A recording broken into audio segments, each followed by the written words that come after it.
And the reason why I bring this up is I want us all to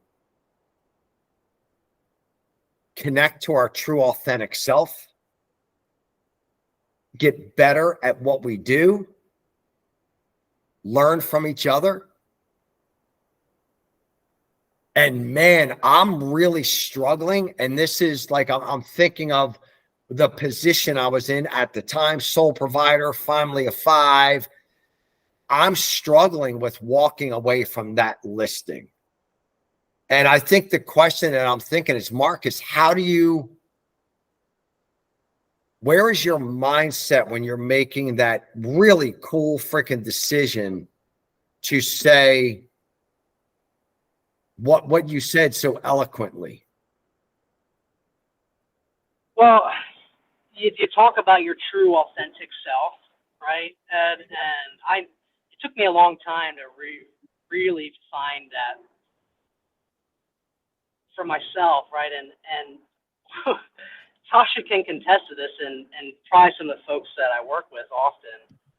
I am the worst version of myself when I have a listing that I know is overpriced, right? I take listings to help my clients achieve their goals and to put food on the table for my family.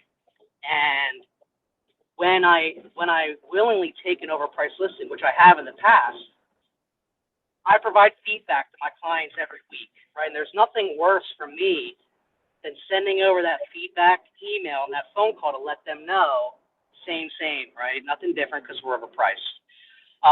That's not what I say to them, of course, but it's easier for me now because that time and energy for me, right? And everyone's different. The time and energy that it sucks from me to work on that one overpriced listing. And I get inside my head then, because that's how I am, right? I live inside my head a lot of the times for the worse, right? But it's my authentic self sometimes, right?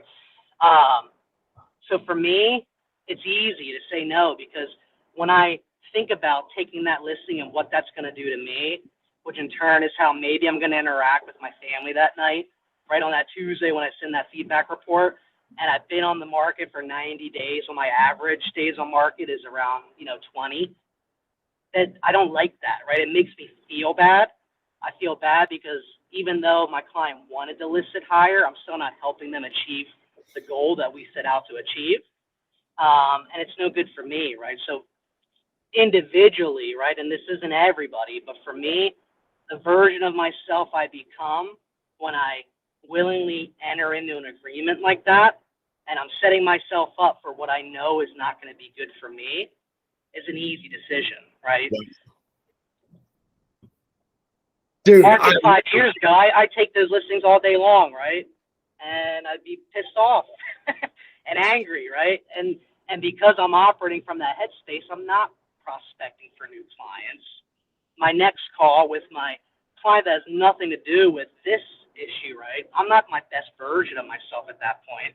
And by the time I get through my workday and I'm at home with my family, I sure as hell am not the best version of myself there, right? Dude, that might be one of the most powerful things I've ever heard around the topic of overpricing listings. What I heard was the price that we pay when we are not true to ourselves, that burden, that weight, that stress, and who else pays for it? Dude, that's gold, brother. That's platinum. Nice. Thank you. Yeah, thank you. That's awesome, man. I think we should just end on that note. That was incredible.